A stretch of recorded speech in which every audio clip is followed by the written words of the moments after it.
If there's one thing I know about workbenches, it's that YouTube does not need another how to build a perfect workbench video.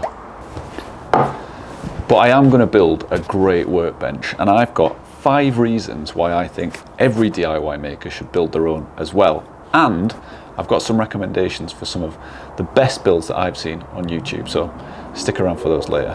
I'm well excited for this one.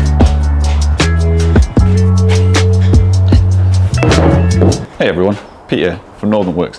Now, before we get started, I am not saying you need to build a massive woodworking specific bench in order to build cool stuff. In fact, I've been using this bench for the last year to build some of the best pieces of furniture I've ever made, and I built it out of some old home gym equipment and a piece of OSB flooring. The point is, you need a workbench, and so you should build the best workbench that you need for wherever you're at right now. For the last year or so, I needed something that I could just pop out in the driveway or the home office, and my skill level didn't really call for anything more complex than this. As my skills have developed, I now want something that's sturdier and more versatile, and now I've got a permanent space for a bench. Watching YouTube videos, it can be tempting to think that you need the perfect bench before you can start building your own great furniture or doing your own DIY projects. But you probably don't actually need anything that fancy when you're just starting out. And looking at some of the perfect bench videos on YouTube, they'll end up costing you a lot more as well. And that's the nice thing about building your own bench. You can decide exactly how much you want to spend on it. You've probably seen workbenches made of everything from scraps and offcuts of construction lumber right through to really fine hardwood, and what you build yours out of is entirely down to what you've got access to and what you need it for. And there's always going to be those people who tell you that only £1,000 worth of premium fine walnut is going to give you the flat and solid surface that you need to do really fine woodworking. And of course, that's gorgeous. And if you build it right, yeah, it's going to be flat and solid, but it's also complete bollocks. Otherwise, how do those people explain the popularity of a torsion box workbench and a couple of sawhorses? Look, spend as much or as little on your workbench as you want to. I'm using Scandinavian redwood, which is sometimes called Scots pine, and I got it from my local timber merchant, and it was already planed on all 4 sides. So I got everything that I need for my workbench for around about 200 quid. You could probably go a bit cheaper if you went for like construction 2x4s, but this way I'm pretty sure that I've got better quality wood, straighter boards, and I don't have to fanny about with any milling. I do have to cut it down though. Let's get started. Hey team, exciting news. Northern Works is officially 1 year old, which is funny because I never thought I'd make it past 5 videos. And so to celebrate, I've made a limited year 1 collection, which is available now at northernworks.co.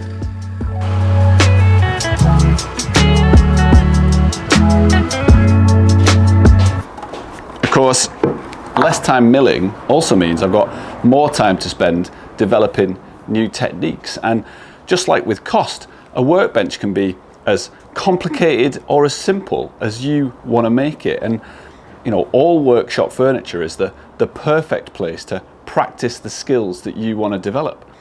So for this build, I'm spending a little bit of extra time practicing large glue ups. Gonna need some more glue. And really trying to dial in mortise and tenon joinery.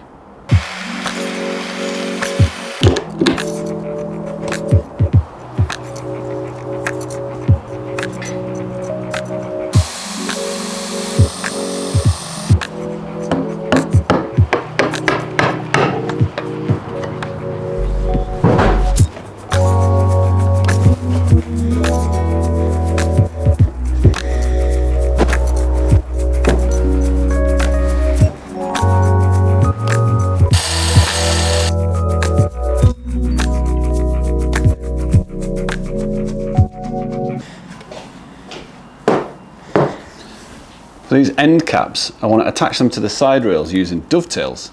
I've never done dovetails before, and I don't want this to look crap.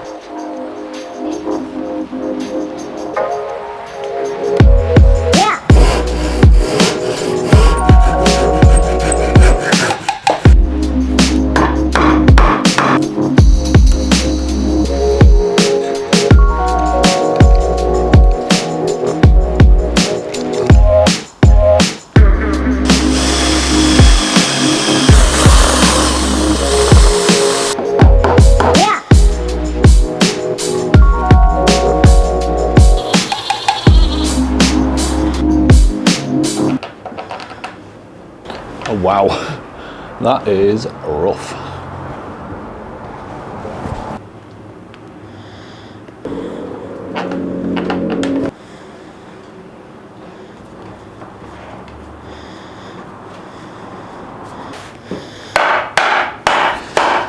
I mean, yeah, they are super rough. But as I understand it, everyone's first dovetails are rough. It's almost like that's the way they're supposed to be. And I quite like the idea that every time I look at those, they'll remind me I've still got a lot of practicing to do. Right, it's time to get this top on.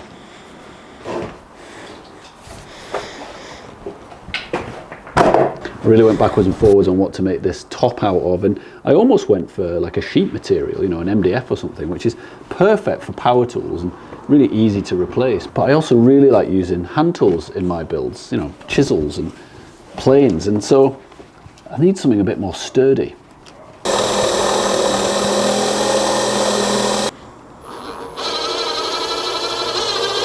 So in the end, I've gone for this sort of hybrid split top where I've used boards which are thicker than MDF, but they're still really easy to replace and they're just screwed in from the bottom. Plus, I've got this removable channel in the middle that I can use for getting extra clamps in there. So it's going to be really easy for me to break down large sheet materials off the end or the sides using my circular saw. And I've got this built-in bench stop for planing. And that's what I really love about building your own workbench. You make it fit around your workflow instead of having your workflow fit around your bench.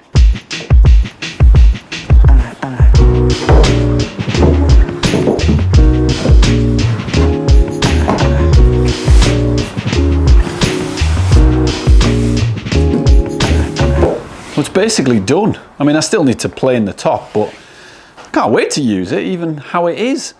There are a few things that I want to change. I want to add a pair of vices, one on the front, one on the tail. And once I've used it for a little while and worked out how high I want it, then I can trim the legs as well to the right height, so it's just kind of perfect and flat.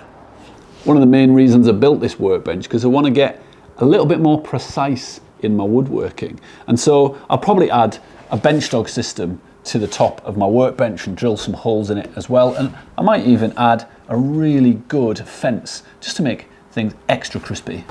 And because I built it, I won't feel quite so bad about drilling holes in it. You know, you can relentlessly customize your own workbench. I think in a way that you're probably a bit kind of unhappy to if you've spent loads of money on it.